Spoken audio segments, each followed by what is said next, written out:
திமுகவுல இருந்து ஒரு எம்எல்ஏ வந்திருப்பாங்களா, ஒரு எம்பி வந்திருப்பாங்களா, ஒரு கட்சிக்காரங்க வந்திருப்பாங்களா? நான் அரசாணை 2 மாசம் கழிச்சு கனிமொழி உள்ள வருது. அது வரைக்கும் நீலகிரி உட்பட எத்தனை பேர் வந்து பார்த்தாங்க? என் மனநல ஜெயிலுக்குள்ள எப்படி இருந்திருக்கும்? என் வீட்டுல ஏதாவது எடுத்தீங்களா? கலைஞர் டிவி போச்சு பணம், அதுக்கு மேல நான் சொல்ல விரும்பல. என் வீட்டுல ஏதாவது சிபிஐ எடுத்தானா? யாரும் என்ன தாக்க வந்தீங்களா? நான் வந்து ஒன்ன சொல்லப்பா. திமுக ரெப்ரசன்ட் யாராவது தலைவர் வந்து துறைமுகம் அனுப்பிச்சு வச்சாரா? இல்ல இல்ல, ஒரு அமைச்சர் வந்தீங்களா? தலைமைக்கு வந்து வரல. நீங்க சொந்த பாசத்துல ரயிலே வந்திருப்பீங்க. அண்ணனோட பல்லவன கேளுங்க. நாங்க எல்லாம் வந்தோம் சார். கனிமொழி வந்தது பாடு எல்லாம் படையெடுத்து எல்லா மந்திரி வருது. எனக்கு தெரியாதா? ஆனா அந்த 2 மாசத்துல என்னுடைய மனநிலை எப்படி இருந்திருக்கும்? நான் பஸ்ஸா இருந்தா என்ன இருக்கும்? அழகிரி ஒரு நாள் வராரு. ஒன்னும் ரகசியம் இல்ல. அழகிரி வந்து கனிமொழி அரசாணை பிற்பாடு கலைஞர் டிவிக்கெல்லாம் வாங்கி கொடுத்ததால ஸ்டாலின் தான். நம்மள நீங்க கனிமொழி ஜெயில இருக்கீங்க, ஸ்டாலின் தான் செஞ்சாலும் அப்ரூவ் ஆயிட்டு வெளியே வர வேண்டியதாங்க. சோதனைகள் எப்பெல்லாம் வருதோ அப்பெல்லாம் சொல்றேன், தயவு பண்ணி அரசியல்ல, அதுவும் நம்ம பதவியில இருந்துட்டோம், கொஞ்சம் ஹீட்டை தாக்கு முடியுங்க. படபடன்னு போகாதீங்க. உங்களுக்கு இதோட எதிர்காலம் முடிஞ்சு போச்சு சொல்ல முடியாது. நான் இருக்கேன் பண்றேன், எல்லாம் பண்றீங்க சொல்றது எல்லாம் இப்ப கேக்குறேன். நான் சொல்றது கொஞ்சம் உச்சகட்டத்துல போகாத கண்டிப்பா டென்ஷன் இல்ல. இருப்ப டென்ஷன் இல்ல. டென்ஷன் இல்ல. நான் ஒட்டுமொத்த சமுதாயத்துக்கு என்ன பதில் சொல்லணும்னு கேக்குறாரு. வேற ஒண்ணும் இல்ல. அவரு தலைவராக எந்த தகுதி இல்ல. நான் சொல்றேன், ஓய்வுக்கு தலைவராக எந்த தகுதி இல்லைங்கிற. எப்படி தொண்டை மதிக்கலாம் தலைவர் சொல்லும் போது? தொண்டை வளர்க்காம நீங்க என்ன தலைவர் கேக்குறேன்?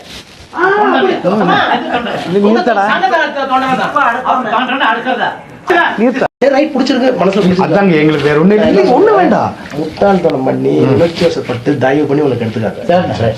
ஒண்ணு இன்னொன்னு சொல்றேன், நமக்குள்ள இருக்கட்டும். கலைஞருக்கு பிறகு கட்சி அவர்கிட்ட போகும், ஆனா ஏன் புரிய விட்டு போகாது சார். போதுமா சார்? காலத்துக்கு வெயிட் பண்ணுவோம் சார். ஒரு 6 மாசமோ 1 வருஷமோ விண்டு சேஞ்ச் ஆகும். விண்டு சேஞ்ச் ஆகும் சார். நான் இப்போ நினைச்சு பாருங்க, நான் வெளியே வந்து பிற்பாடு கண்டிப்பா கேளுங்க. வெளியே வந்துட்டேன் நான் ஹீரோ. அது என் புக்கு ஒன்று வருது வெளியில, இங்கிலீஷ்லேயும் வருது, தமிழ்லையும் வருது. ஹிந்து ராம் படிச்சுட்டு மலைச்சு போயிட்டாரு. என்ன சார் இந்த வெளியே வெளுத்துறீங்க? பிச்சை எடுக்கிறேன் எல்லாத்தையும். அதில் பிரணாப் முகர்ஜி, சோனியா காந்தி, மன்மோகன் சிங், சிதம்பரத்தை எங்கே பண்ணுறேன் நான். அந்த புக்கு வந்து ஒரு பெரிய ஸ்டாம்ப் ஆகும் சார். அது வரைக்கும் நான் அடைக்க வாசிப்பேன். அதுக்கு பிறகு எனக்குன்னு ஒரு தனி அடையாளத்தை ஏற்படுத்துவேன் சார். எப்படின்னு கேளுங்க, வட மாவட்டங்களில் வன்னியர்கள் கூடு. ஆனால் சிவசங்கர் சொல்லுவான், நான் எப்படி இருப்பாங்க சார். சார் எங்கள் ஊரில் எனக்கு ஜாதி கிடையாது. வன்னியர்லாம் என் ஃப்ரெண்டு, என் சொந்தக்கார மாதிரி சார். இப்போ இந்த ஊருக்கு வந்தேன், கீழே கவுண்டர்கள். எந்த கவுண்டர் ஆச்சும் என்னை இசைன்னு பார்க்குறேன்னா எல்லா கவுண்டர் அட்டென்ஷன் நிற்கிறாங்க. அப்போது ஜாதியை தாண்டி வெளியே வந்துட்டேன்னா அதுக்கு போதுமான காசு இருக்கா சார், போதுமான மூளை இருக்கா? கலைஞர் போயிட்டா கனிமொழி தாக்கு ஸ்டாலின் பஞ்சாயத்து ஆகட்டும். இப்போ அவருக்கு தான் பெரிய பிரெயின் இருக்கா? டெல்லிக்கு போகும்போது அப்படி இங்கிலீஷ் குட்டிக்கு வர ஒன்று. இன்னொன்று தங்கச்சி நம்ப மாட்டார். என்ன தங்கச்சி? கனிமொழி நம்ப உண்மையாது. அதான் கனிமொழி ஏற்றுக்க மாட்டார் சார். சென்று விடாது. என்ன வெளியே தர முடியாது. சரி புரியுதா? என் கம்யூனிட்டி எழுத முடியாது, என் அறிவு வெளியே தர முடியாது, என்கிட்ட இருக்க வேற செலவு தெரிய முடியாது, வேற லாக்கில் நான் வச்சிருக்கேன். புரியுதா? நேரம் எனக்கே இப்போ சரியில்லை. கேளுங்க, இல்ல தலைவர் இவர்கிட்ட பேச முடியாது. இவர் போய் முட்டிக்கிட்டு திரும்பி வர்றாரு பாரு. நினைச்சிட்டு இருக்காரு எம்ஜிஆர் நினைச்சிட்டு இருக்காரு. தலைவருக்கு பிறகுதான் அவர் செட்பேக் வரும். எல்லா பிராமின் போட்டு அடிப்போம். சரிங்க, எல்லா இந்து எக்ஸ்பிரஸ் எல்லாம் அடிப்பாங்க அவரை போட்டு. இப்பவே அப்படிதான் அடிச்சுட்டு இருக்காங்க. இவர் நினைக்கிறார் நம்ம எம்ஜிஆர் மாதிரி ஜெயிச்சிடலாம். அப்படி இல்லை, கிரவுண்ட் அப்படி இல்லை. இப்போ வந்து ரைட் அப்பாவே அவரே கைதி மாதிரி இருக்காரு தலைவர். இவர் டேக் அவுட் பண்ணிட்டாரு. இப்போ போய் முட்டி மோதினீங்கன்னா வேற மாதிரி அது போகும்.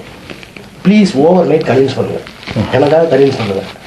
வாங்க நம்ம போவோம், மூவ் பண்ண வேண்டிய இடத்துல மூவ் பண்ணுவோம். நான் தான் உங்களுக்கு நான் எவ்வளோ கரெக்டாக தான் சொல்கிறேன். உங்களுக்கு கிரீவன்ஸ் நியாயமானது, டோக்கடிங்க கோப்பைங்க. ஆனால் அதுதான் புத்திசாலித்தனம். ஒரு பிராமணனுக்கு நமக்குள்ள வித்தியாசம், நம்ம அறுவாடை தூக்கிறோம், அவன் அறுவாடை தூக்க மாட்டான். முடிச்சிருவாங்க அதே சைலண்டாக முடியும்.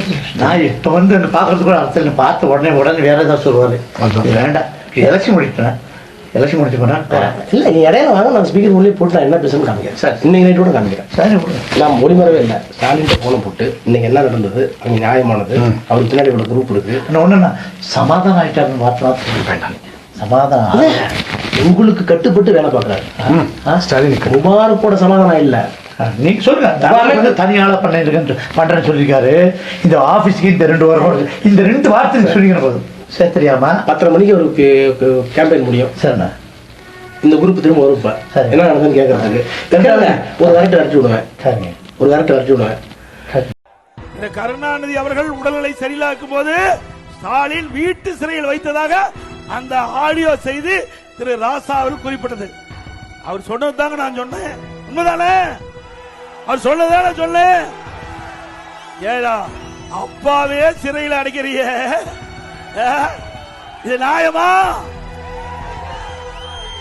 சொல்றாரு உங்களை ஆளாக்குன்னு சொல்றாரு. உங்களை ஆளாக்கி இன்றைக்கு தமிழகம் மட்டுமல்ல இந்தியாவே உன்னை பாராட்டு, ஒரு காலத்தில் பாராட்டுகின்ற அளவிற்கு உன்னை எம்எல்ஏ ஆக்கி, மந்திரி ஆக்கி, துணை முதலமைச்சர் ஆக்கி, அந்த கட்சிக்கு செயல் தலைவர் ஆக்கினாரு. அதற்காக உங்க தந்தையே நீங்கள் சிறையில், வீட்டு சிறையில் இருந்ததாக ராசா அவர் சொல்றாங்க. நாமளே சொல்றோம். ராஜா தானே சொல்றாரு. அது கோபம் பொத்துக்கிட்டு வருது. அவளுடைய மகன் யாரு? அழகிரி சொல்றார். அழகிரி சொல்றார் இங்கிலீஷ்ல, my father is being held a prisoner. எங்க அப்பாவை சிறையில் வச்சுன்னு சொல்றார். யாரு? திரு கருணாநிதியுடைய மூத்த மகன் அழகிரியே சொல்றாரு. அது உண்மையாகிடுது இல்ல? ஏன்னா திரு ராசா அவர்கள் உண்மையை சொன்னா ஸ்டாலின் இருக்கிற இடம் வேற இடமா மாறிடும்.